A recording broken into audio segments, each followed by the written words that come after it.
মিশরের শহীদ সৈয়দ কুতুব রাহমাতুল্লাহ আলাইহি নওয়ারাল্লাহু মারকাদাহু ওয়া জাআলাল জান্নাতা মাসওয়াহু, আল্লাহ পাক তাকে জান্নাতুল ফেরদাউসের মেহমান বানিয়ে নিন।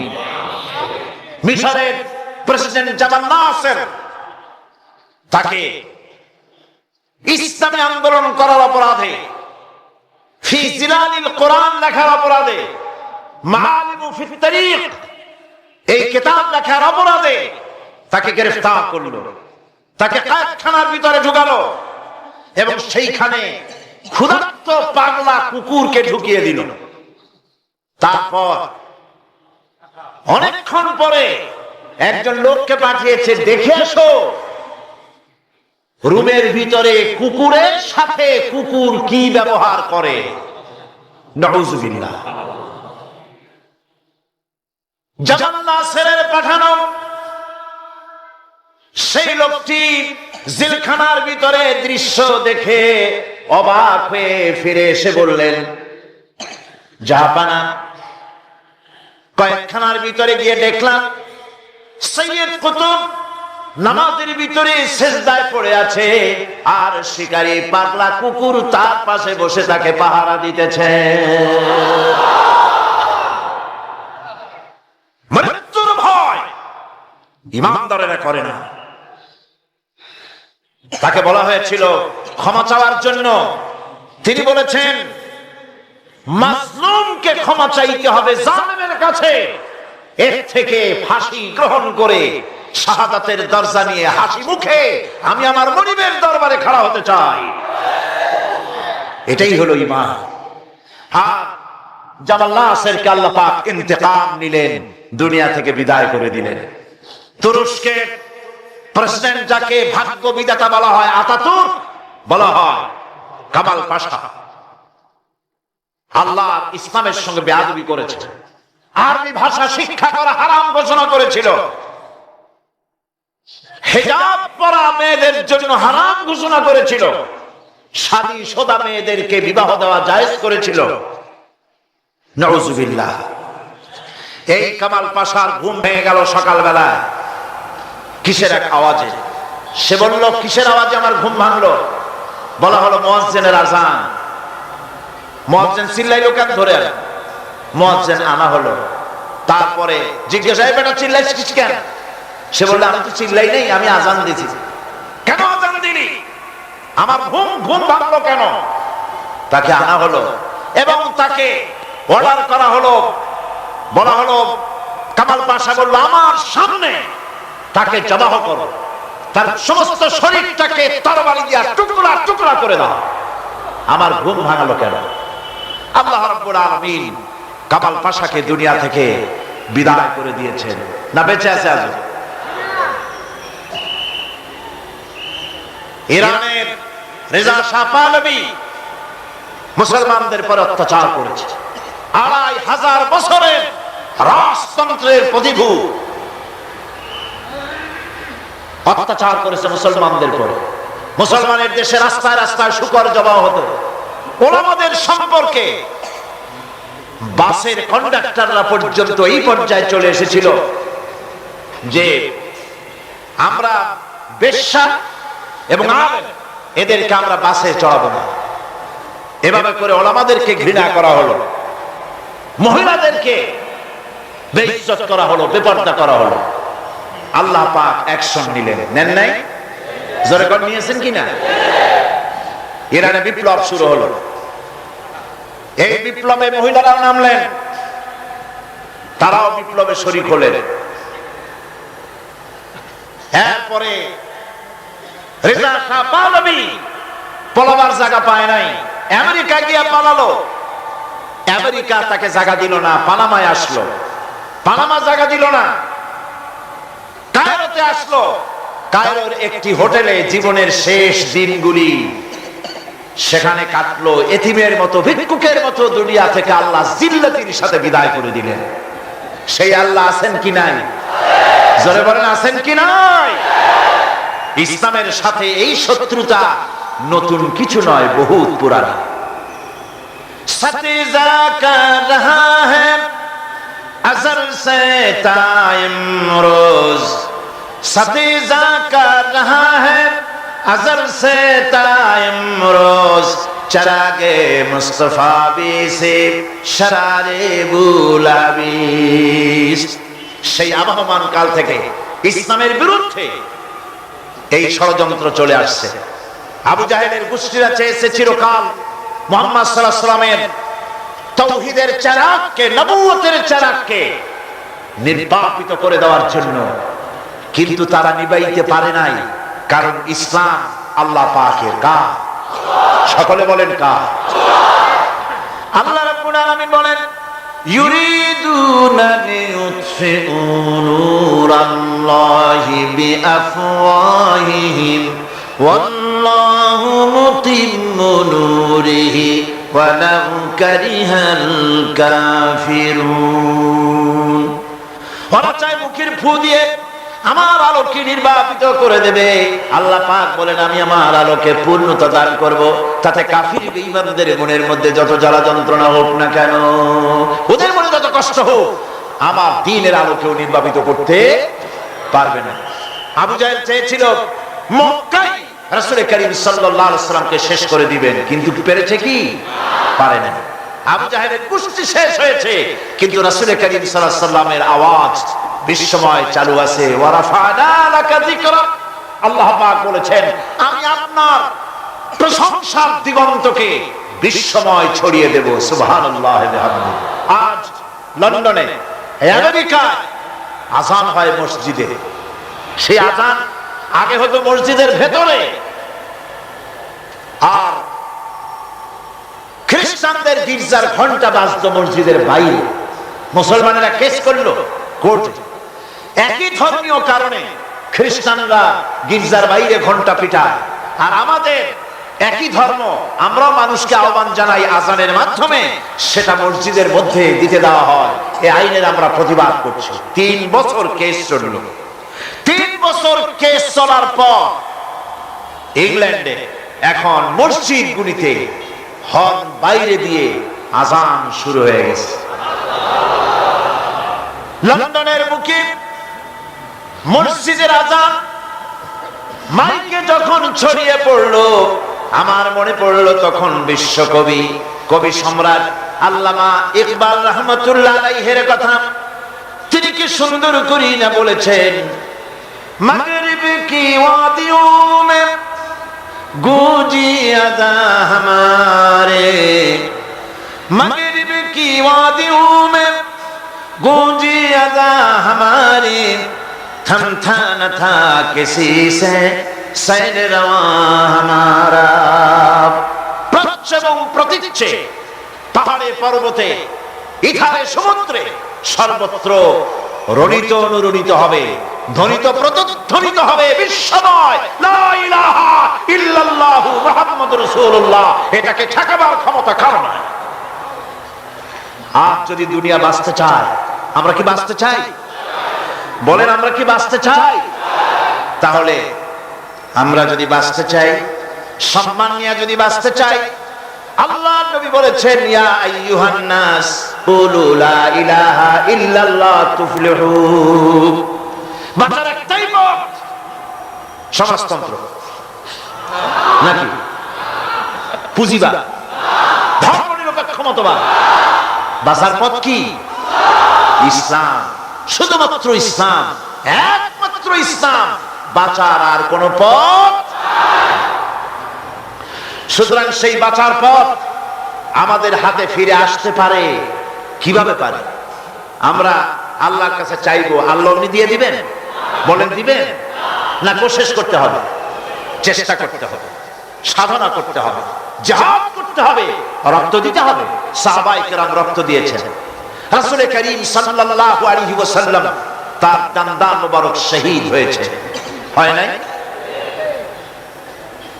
রাসূল করিম সাল্লাল্লাহু আলাইহি ওয়াসাল্লাম জীবন, তার দাঁত শহীদ হয়েছে, তায়েফে রক্ত দিয়েছেন, সাহাবায়ে কেরাম জীবন দিয়েছেন। এত কিছু করার পর তারপর ইসলাম প্রতিষ্ঠিত হয়েছে। এত সহজে ইসলাম আসে না। সুতরাং বাংলাদেশেও যদি আমরা আল্লাহর দ্বীন কায়েম করতে চাই, রক্ত দিতে হবে, জীবন দিতে হবে, ফাঁসির মঞ্চে চড়তে হবে, জেলখানায় যেতে হবে, জীবন দিতে হবে। প্রস্তুত আছে?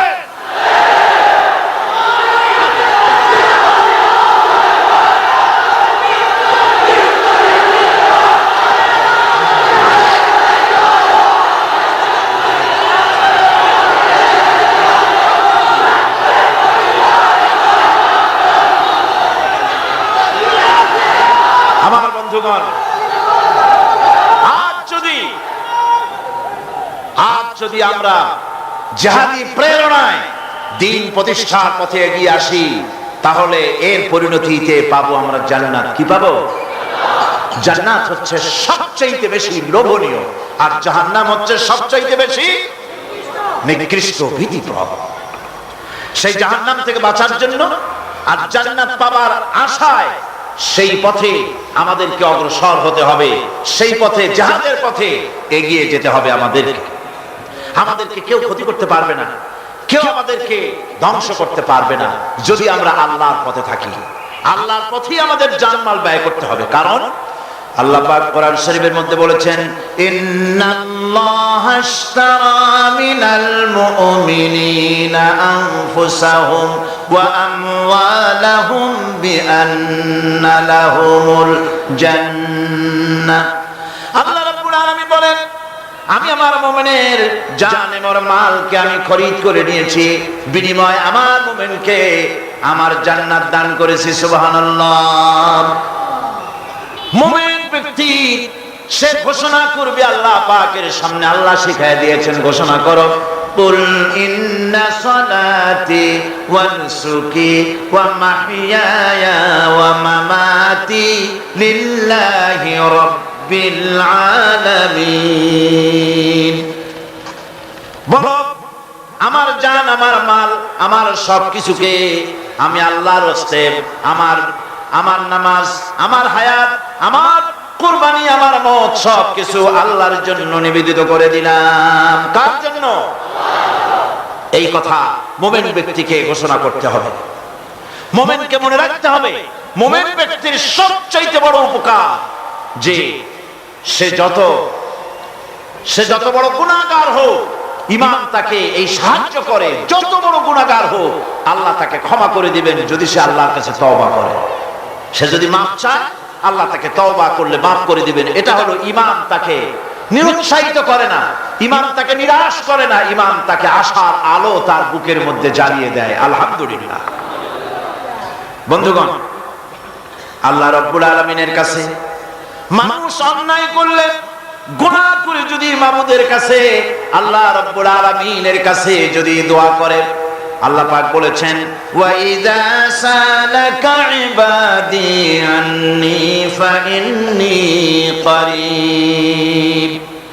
ও নবী, বান্দা যখন আমার ব্যাপারে প্রশ্ন করে, আপনি বলে দেন আমি বান্দার অতি নিকটবর্তী, আমি বান্দার একদম কাছে।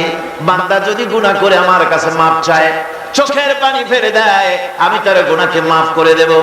আল্লাহর কাছে দুইটা ফোঁটা বেশি প্রিয়। একটা হলো জিহাদের ময়দানে যে রক্ত ফোঁটা পড়ে, এই রক্ত ফোঁটা, আর একটা হলো চোখের পানি। আল্লাহর ভয়তে বান্দার চোখ থেকে যে পানি ফোঁটা পড়ে, আল্লাহ রাব্বুল আলামিন এই পানি ফোঁটায় খুশি হয়ে যান। পৃথিবীতে এমন কেউ নাই যে আপনাকে বলবে, যায় আমি তোর অপরাধ মাফ করে দেই। এরকম কেউ কি আছে? কেউ নেই। কিন্তু আল্লাহ পাক বলেন, আমার কাছে ফিরে আয়, চুরি করেছিস ফিরে আয়, জিনা করেছিস, মদ খেয়েছিস ফিরে আয়, যত অপরাধ করেছিস ফিরে আয়। আল্লাহর কাছে বান্দা যখন তওবা করে, গুনাহ করে মাফ চায়, আল্লাহ মাফ করে দেন। শুধু মাফ করেন না, শুধু মাফ করেন না, তার সাইয়্যাত গুলি আল্লাহ রাব্বুল আলামিন হাসানাত দিয়ে বদলায় দেন। সে যে গুনাহ করেছিল, সেই গুনাহগুলি হাসানাত দিয়ে বদলায় দেন। তিনি এমন এক মহান সত্তা, যার কাছে চাইলেই তিনি খুশি হন। हर हमेशा देने को वो तैयार है, हर हमेशा देने को वो तैयार है, जो ना मांगे उससे वो बेजार है। যে চায় আল্লাহ তারে বেশি করে দেন, যে চায় না আল্লাহ পাক তার প্রতি নারাজ হয়ে যান। সুতরাং চাওয়াটাই বেশি জরুরি। রাতের আধারে তাহাজ্জুদের নামাজ পড়ে মানুষ যখন কান্দে, মুসলিম শরীফের হাদিসে এসেছে প্রতি রাত্রে আল্লাহ রাব্বুল আলামিন শেষ আকাশে সেখান থেকে মানুষকে ডাকেন, ও আমার বান্দারা আমার কাছে চাও, কে অপরাধ করেছো, গুনাহ করেছো। মানুষেরা ওই সময় যারা কাঁদতে থাকে আল্লাহ রাব্বুল আলামিন ফেরেশতাদেরকে সাক্ষী রেখে বলেন, দেখো আমার এই বান্দাগুলি কিভাবে কাঁদতেছে, আমারে দেখে নাই, আমার দুজক দেখে নাই, বেহেশত দেখে নাই, শুধু আমার ভয়তে, জাহান্নামের ভয়তে কোরআন হাদিস বিশ্বাস করে যেভাবে কাঁদতেছে আমি তোমাদেরকে সাক্ষী রাখতেছি, আমার এই বান্দাগুলিকে আমি রব্বুল আলামিন মাফ করে দিলাম।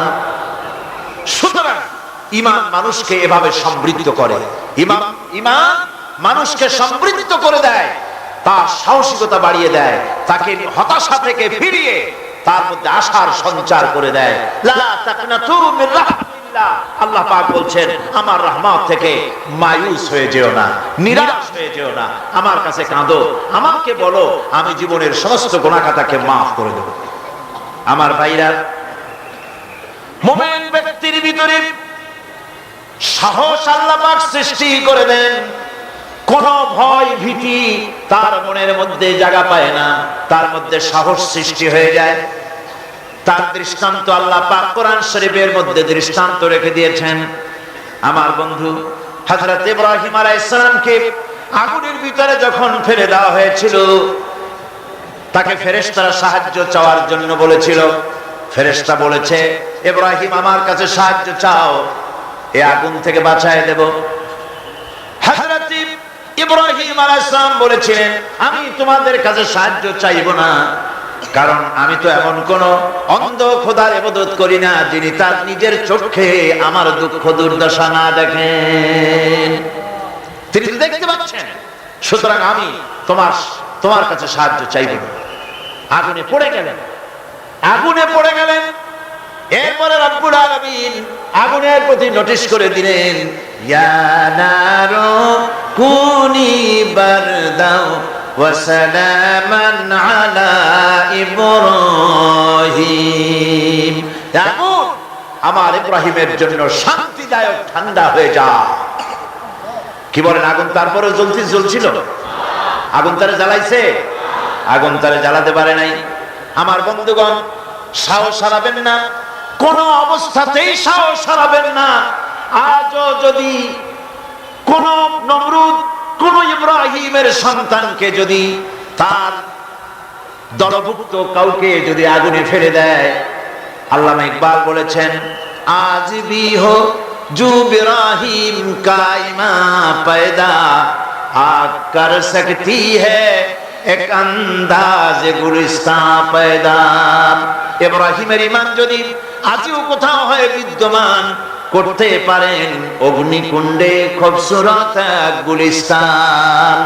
আজ যদি আগুনের মধ্যে কাউকে ফেলে দেওয়া হয়, কোন নমরুদ যদি আজও ফেলে, তাহলে সেই আল্লাহ আছেন না যে আল্লাহ ইব্রাহিমকে বাঁচাইছিলেন?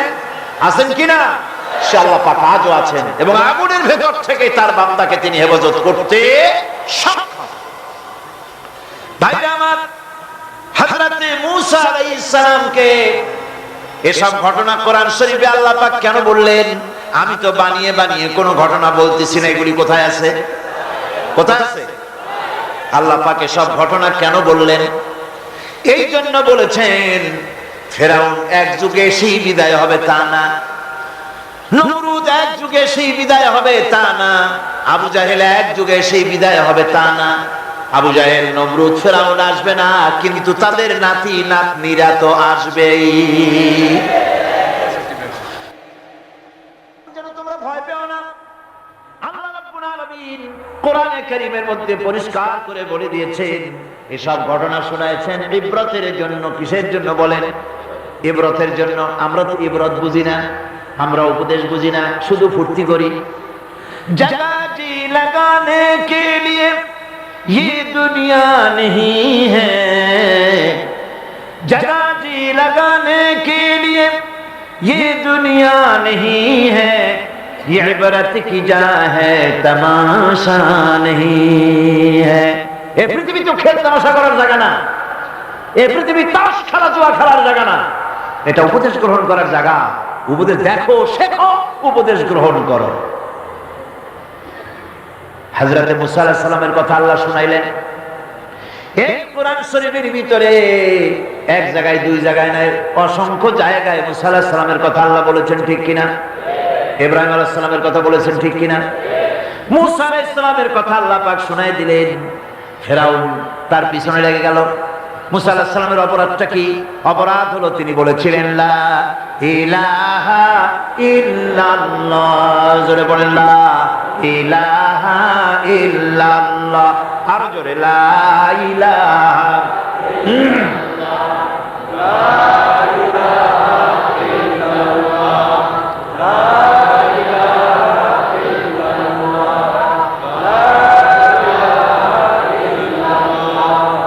লা লা ইলাহা ইল্লাল্লাহু মুহাম্মাদুর রাসূলুল্লাহ। তিনি লা ইলাহা ইল্লাল্লাহর দাওয়াত দিলেন। ফেরাউন জবাবে বলল, মা আলিমতু লাকুম মিন ইলাহিন গায়রি, আমি তো জানি না, আমি ছাড়া আরো ইলাহ আছে, আমি তো জানি না। আমি তো ইলাহ, তুমি আবার নতুন ইলাহ আল্লাহ কই থেকে? আবার যদি আমার সামনে নতুন কোন ইলাহের সন্ধান দাও, যদি দাওয়াত দাও, লাজালান্নাকা মিনাল মাসজুনিন, কারারুদ্ধ করে রাখবো, জেলখানায় ঢুকাবো।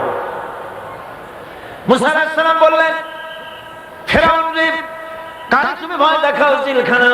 আমি তোমার জিলের পরোয়া করি না, কারণ আমি আল্লাহ রাব্বুল আলামিনের পয়গম্বর মুসা কালিমুল্লাহ, জেলের পরোয়া আমি করি না। ফেরাউন তারে ঘিরে ফেলল, দরিয়ার কিনারে তিন দিক থেকে আক্রান্ত হয়ে গেল। হযরতে মুসা আলাইহিস সালামের সাহাবীরা বললেন, ইন্না লামুদরাকুন, আমরা তো ঘেরাও হয়ে গেছি, আমাদের তো আর পালাবার কোনো উপায় নাই। মুসা আলাইহিস সালাম বললেন, কাল্লা, কখনোই নয়, ইন্না মা'ইয়া রাব্বি সায়াহদিন, অবশ্যই আল্লাহ আমাদের রাস্তা দেখাবেন। সুবহানাল্লাহ। একদিকে দরিয়া, তিন দিকে কি? ঘেরাও হয়ে গেছে, তিন দিকে শত্রু, একদিকে দরিয়া, পালাবার রাস্তা আছে? এর নাম পয়গম্বর। সুবহানাল্লাহ। মুমিনকে আল্লাহ শিক্ষা দিচ্ছেন, এই শিক্ষা রাখো, ভয় পাইও না। চতুর্দিকে অন্যায়, অত্যাচার, অবিচার, জুলম, শোষণ, নির্যাতন থেকে ভয় পেও না, আমি আল্লাহ আছি। আছেন না? আল্লাহ কয় এক একজনের ক্ষমতা দেই, এক এক দলকে ক্ষমতা দেই, ক্ষমতা দিয়া লিনানজুরাকুম কাইফা তা'মালুন, ক্ষমতা দিয়া তাকায় দেখি করো নাকি, কি করো। তারপরে যখন দেখি নাফরমানি শুরু করেছে, বেঈমানি শুরু করেছে, আমার গোলামদের উপরে অত্যাচার চালাচ্ছে, এটা যখন দেখি, আল্লাহ পাক বলেন, আমি তখনও ওয়ায়ামুদ্দুহুম ফি তুগয়ানিহিম ইয়ামাহুন, আমি ঢিল দিয়ে দেই, দেখি পারো কদ্দুর, কদ্দুর পারো। তারপরে যখন সীমা লঙ্ঘন করে যায়, যখন প্রান্ত সীমা এসে যায়, আল্লাহ পাক বলেন, ইন্না বাতশা রাব্বিকা লাশাদীদ, এরপরে আমি ধরি। আর যখন আমি ধরি, আমার হাত থেকে ছাড়িয়ে নেওয়ার ক্ষমতা পৃথিবীর কারো নাই, আকাশেরও কারো নাই। ঠিক কিনা? সুতরাং ভয় পাওয়ার কোনো কারণ নেই।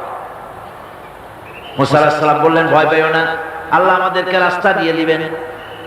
মহান আল্লাহ রাব্বুল আলামিন হযরত মুসা আলাইহিস সালাম যখন সঙ্গীদেরকে বললেন, ভয় পেও না, আল্লাহ পাক বলেন, আমি তখন কি করলাম? ফাআওহাইনা ইলা মুসা আন আনিদরিব বিআসাকাল বাহরা ফানফালাকা ফাকানা কুল্লু ফিরকিন কাত্তাউদিল আযীম। আল্লাহ পাক বলেন, আমি আমি ওহী নাজিল করলাম, মুসার প্রতি ওহী অবতীর্ণ করে দিলাম, তোমার হাতের লাঠি দিয়া দরিয়ার উপরে আঘাত করো। দরিয়ার উপরে তিনি আঘাত করলেন, দরিয়া ফেটে গেল, 12টা রাস্তা হয়ে গেল। এক একটা রাস্তার একটা রাস্তার মাঝখানে পানির বিরাট দেওয়াল হয়ে গেল, পাহাড়ের মতো। وَأَنْجَيْنَا مُوسَى وَمَن مَّعَهُ أَجْمَعِينَ। এরপর আমি মুসা আলাইহিস সালামকে এবং তার সাথী সঙ্গীদেরকে নাজাত দিয়া দিলাম, আর তার ফেরাউনের দলবলকে ডুবাইয়া শেষ করে দিলাম। ফেরাউন তার দলবল নিয়ে পানির মধ্যে যখন এলো, দেখলো রাস্তা, পানির মধ্যে রাস্তা। মুসা আলাইহিস সালামকে ধরার জন্য পূর্ণ উদ্যম এবং উৎসাহ নিয়ে দরিয়ার ভেতরে ঝাঁপিয়ে পড়লো, রাস্তা দিয়ে এগোতে লাগলো। মাঝখানে যখন এলো, আল্লাহ পাক বললেন কুল। আল্লাহ তো সুইচ টেপা লাগে না, কি কর, নৌবাহিনী তো টাকা লাগে না, সেনাবাহিনী কোথায় আছে খোঁজ নেওয়া লাগে না। যখনই কিছু ইচ্ছা করেন শুধু বলেন কুল ফায়াকুন, যখন বলেন হাও হয়ে যায়। যখন সমুদ্রের দিকে তাকায় বলেন কুল, সঙ্গে সঙ্গে সমুদ্র 30 ফিট পানি উঁচা হয়ে যায়। বাতাসের দিকে তাকায় যখন বলেন কুল, 280 মাইল স্পিডে প্রবাহিত হয়ে যায়। যখন মাটির দিকে তাকায় বলেন কুল, সঙ্গে সঙ্গে 5 তলা বিল্ডিং 2 তলা মাটির নিচে চলে যায়। যায় কিনা? এখানে তো গেছে 2 তলা। টার্কিতে, ইরানে, আমেরিকা, মেক্সিকোতে, পৃথিবীর বিভিন্ন ভূমিকম্পের জোন যেগুলি আছে, এরিয়া আছে, এ সমস্ত বিশাল বিশাল বিল্ডিং গুলি ধুলার মতো করে আল্লাহ রাব্বুল আলামিন কালইহনিল মানফুস, বাতাসের মতো করে, তুলার মতো করে উড়ায় দেন। সুবহানাল্লাহ। ভূমিকম্প আমার নিজের চোখে দেখছি। ভূমিকম্প হয় কেমন? চোখে দেখছি মানে ভূমিকম্পের জায়গায় দেখলে, জায়গায় দাঁড়ায় দেখলে তো আমি এখানে আসতেই পারতাম না। ক্যালিফোর্নিয়া, লস অ্যাঞ্জেলেস, ভূমিকম্পের পরের বছর আমার সেখানে দাওয়াত ছিল। ছবির ভিতরে আমাকে ভূমিকম্পের দৃশ্য দেখানো হলো। ওরা স্যাটেলাইট থেকে ভূমিকম্প চলাকালীন সময় ছবি তুলেছে। আমার দেশে রাস্তা হচ্ছে 1 তলা রাস্তা, আর আমেরিকা, ইংল্যান্ডে রাস্তা 5 তলা 6 তলা। টোকিও থেকে গত বছর টোকিও সফর করলাম, জাপানে 5-6 তলা ট্রেন লাইন আছে মাটির তলায়। ইঁদুর ফের সেই লস অ্যাঞ্জেলেসে ভূমিকম্প হলো। 5 তলা 6 তলা বিল্ডিং গুলি কাতাইয়ে সিজিল্লিল কুতুব, কিতাবের পাতার মতো একটার পর একটা ঠাস ঠাস করে পড়েছে। মেয়ে লোকেরা যেমন ডিম মামলেট করে, এই রকমের গাড়ি গাড়ি সুদ্ধা রাস্তাগুলির পেছাইয়া মামলেট বানাই দিয়েছে। আমি ছবির ভিতরে দেখছি বিশাল স্ক্রিন, আমার পেছনে যে পর্দা আছে এর থেকে বড় স্ক্রিন, অন্তত 10,000 লোক একসঙ্গে বসে দেখার সুযোগ আছে সেখানে। সব খ্রিস্টান, ইহুদি, 200 জন মুসলমান। আমরা, আমি স্থান কাল পাত্র সব ভুলে গেছি। আমি দেখতে পেলাম মাটি সমুদ্রের ভিতরে যেমন তুফান হয়, মাটিতে ওই রকম তুফান হচ্ছে, আর বিল্ডিং গুলি ভেঙে যাচ্ছে, সমস্ত ব্রিজ গুলি ভেঙে যাচ্ছে। আমি আল্লাহু আকবার বলে চিৎকার মেরে উঠলাম। সুবহান! কি বিশাল ক্ষমতার মালিক তিনি! শুধু বলেন কোন, সাথে সাথে দেখে। সুবহানাল্লাহ! সামান্য 3 দিনের মাতবাড়ি একটু মন্ত্রী, হায় হায়, অহংকারের ঠেলায় অস্থির, মানুষ চেনে না। শক্তি, সহ্য, বীর্য মনে করে সব আমার, কিন্তু কিছুই তোমার না। সময় যখন আসবে দেখবা তোমার কেউ না। টেলিফোনের কাছে হাত দেবা, তারও সময় পাওয়া যাবে না, তার আগেই কাম সারা। দেখেন না আমাদের দেশে পুলিশের অবস্থা দেখে, পুলিশেরা এরা মন্ত্রী তন্ত্রী যখন আসে খুব ফিটফাট হয়ে মন্ত্রীকে সেলুট মারে, হাত দিয়ে একটা মারে, পাও দিয়ে আর একটা মারে। আমি চিন্তা করছি যে এটার হাতেই লটকাটা কি বিষয়টা, এই যে 2টা সেলুট, হাত দিয়ে একটা, পাও দিয়ে একটা, কারণটা কি? হাত দিয়ে বুঝলাম যে সত্যি এরা হাত দিয়া ব্রিটিশ প্যাটার্নে সেলুট মেরেছে, কিন্তু পাও দিয়া পরে চিন্তা করলাম আসলে ঠিকই আছে। তার মানে হলো এর হাকিকত হচ্ছে যতদিন মন্ত্রী সাহেব এই সরকারের আইন মেনে, এই সংবিধান মেনে বাংলাদেশের স্বাধীনতা, স্বাধীন অস্তিত্ব, সার্বভৌমত্বকে মর্যাদা দিয়ে যতদিন চলবেন এরকম মারব। আর যখন বেকায়দা করবেন হাত দিয়া না নিচেরটা দিয়ে মারব। কথা ঠিক কিনা কন? আজ যে পুলিশ, বিএনপি, জামাত ইসলামী যেখানে পায় মিছিলে পাইলে সমানে ঠেঙ্গায়, এই পুলিশের আবার আওয়ামী লীগ যেখানে পাবে ক্ষমতায় না থাকলে সেখানেই পিটাবে। কথা ঠিক কিনা? এগুলি মনে মনে রাখতে হবে, এগুলি ইতিহাস, এগুলি ইতিহাস। আমি কি বাড়াই বলছি না ঠিক বললাম? এই পুলিশরাই দেখে রেখেন, এরাই আজকের যে স্বরাষ্ট্রমন্ত্রী, কালকে দেখবেন পিটানের ঠেলায় ক্ষমতায় যদি না থাকে হসপিটালে শুয়ে আছে। এগুলি তো আমরা পত্রিকায় দেখি, ছবি শুনতে দেখি। কথা ঠিক কিনা? এগুলি আমি বললাম কেন? এই জন্য বললাম ইতিহাস ভুলে যাওয়া উচিত না, ক্ষমতার দম্ভে পাগল হয়ে যাওয়া উচিত না। আল্লাহ পাক বলেছেন লিনানজুরাকুম কাইফা তা'মালুন, ক্ষমতা দিয়ে আমি দেখি আমলটা কি করো, তোমার আমলটা কি হয়, কি ধরনের ব্যবহার করো জাতির সাথে, মানুষের সাথে। ক্ষমতার দম্ভে পাগল হয়ে যেও না। ওই যে পণ্ডিত জওয়াহরলাল নেহেরু সেই যে বাংলা হসপিটালে গেছিল, মেন্টাল হসপিটাল, মাথায় সুন্দর টুপি, গায়ে শেরওয়ানি, চশমা পাজামা, হাতে ছড়ি, ইসলামিক ড্রেস। অমুসলমানদের কাছে মজা লাগে, কিন্তু দুর্ভাগ্যজনক আমার দেশের মুসলমানদের মজা লাগে না। এদের মজা লাগে অন্যদেরটা অনুসরণ করতে, নিজেরটা ভালো লাগে না। সুন্দর টুপি, সারা জীবন নেহেরু শেরওয়ানি, পাজামা, টুপি ব্যবহার করেছেন, ঠিক কি? এই পোশাকটা